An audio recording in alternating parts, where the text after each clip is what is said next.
Oh shit! I recently did a video on fertilizing plants with Osmocote Plus with the recommended dosages. I got a weird question that asking if the plants had died.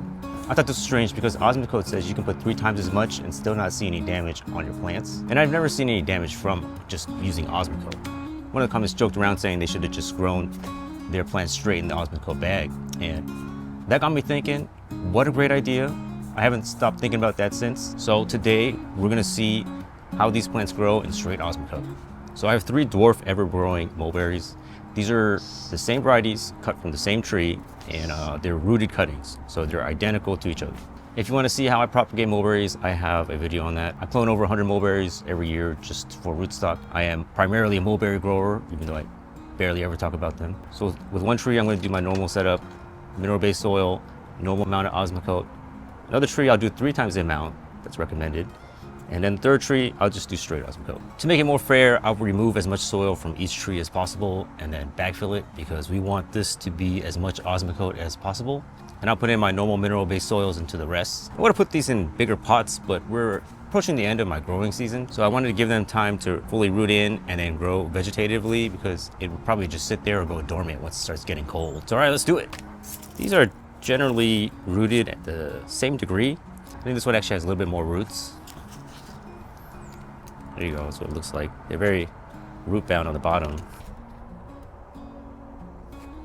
Compare that with this one.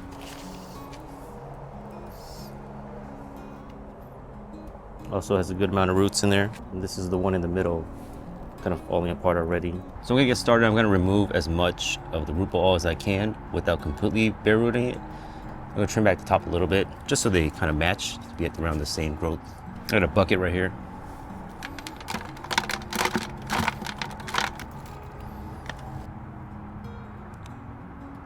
I'll trim this up after I get them all bare rooted.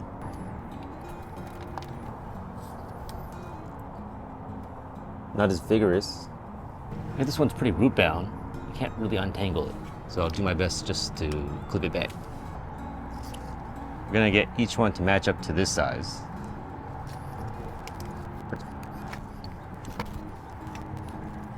All right, these are all set. This one has the least amount of soil around the root ball, so I'll redo this one with Osmocote.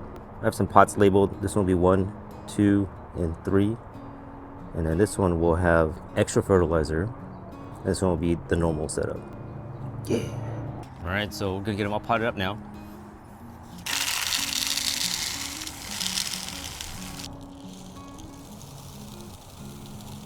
This looks crazy.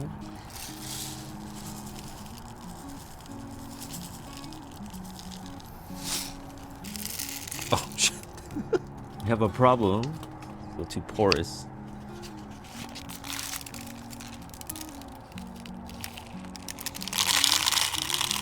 We start over. Put a paper towel on the bottom, inside another pot. Hopefully that'll keep it from draining out.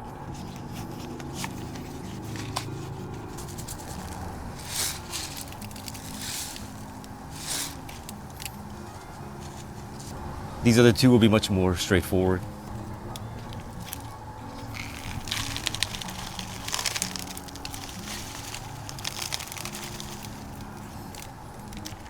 There's that.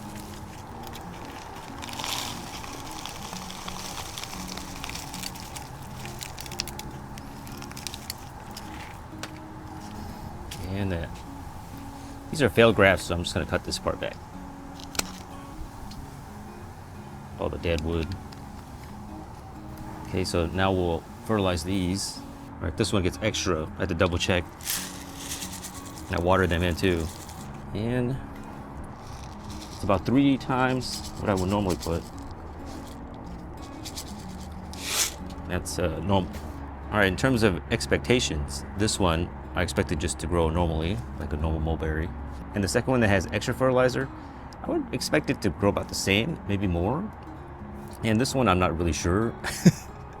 I think it's gonna be hard to keep it moist because this is so porous, and I don't know if there's any type of water retention properties in Osmocote, but I'm gonna keep these under misters that are timed around during the peak afternoon, every hour, and we'll see what happens.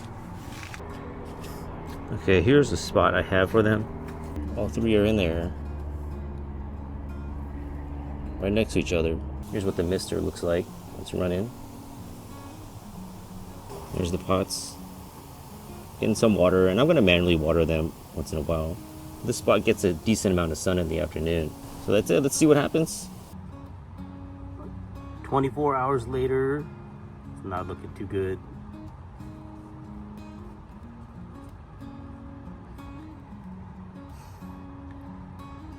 I don't know what happened, guys. Okay, guys, it's been 24 hours. We have run into some problems. So first off, these two look okay. These are the ones in extra Osmocote, normal Osmocote, and this one's in pure Osmocote. And I think the issue is that this medium Osmocote holds no moisture. So that's gonna be an issue if we can't get any water in it. So my solution is just to use this cup. I'm gonna fill it up like this. I'll fill it up with water. I'm gonna take this cup out. I just dump it all out, I guess. And then I'm gonna put this, I'm gonna put this paper towel inside one pot. That way it'll go all the way to the top. We'll see. I took the cup out and it seems to have settled down, so I'm just gonna leave it like this. See how it works. Now this thing is crazy hydrated. Now it's basically floating in water, so we'll see if it bounces back or it just dies off completely. But that is not looking too great. The results are in, and much to nobody's surprise, we have very different results. So the first one is pure Osmocote, and it's dead. It's completely dead. It never really recovered at all. It was in a constant decline until about maybe like day 6 or 7, where it's just completely dead. We know it had enough water because it's under misters. We know it had enough air because it's very porous. So the issue is just the medium itself. It's just toxic to plants to this degree. Okay, the second one, about 3 or 4 times the amount of Osmocote that's recommended. Still alive, but very sickly looking. Now this one did get attacked heavily by slugs, at nighttime. It was next to the other one, and the slugs didn't bother at all. So I think maybe slugs like to go after a plant that's weaker. And this is something I noticed when I graft mulberries in the wintertime. So let's just say I just cut this back and I grafted it on top here. I would typically get slugs that would attack the new emerging buds from the graft. Now, this is specifically on mulberries, and even more specifically for the variety Morris nigra. So I'm assuming there's something to that. They just like weak mulberries, I guess. So this didn't die, but it's definitely too much. We know that there's a limit. Too much. The last one is in the recommended amount of Osmocote, and you can see it's doing very well. Foliage is very green. New growth is fine. No attacks by slugs. And I don't know why I would have expected anything else. We had to find out, right? We had to see.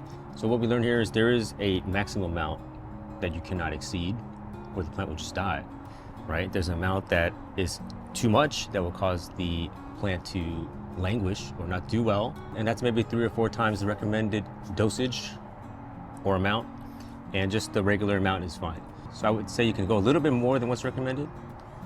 Don't go twice as much, it's a waste of money, and you'll probably get negative results. And I think you can go a little bit under, there's nothing detrimental that'll happen. You just won't get as much growth. And if you're going pot long term, then maybe you don't want it to grow so fast. There is a place for that too. But now we know what over-fertilizing looks like. If you missed my video on under-fertilizing, go ahead and watch it here. And don't forget to like and subscribe.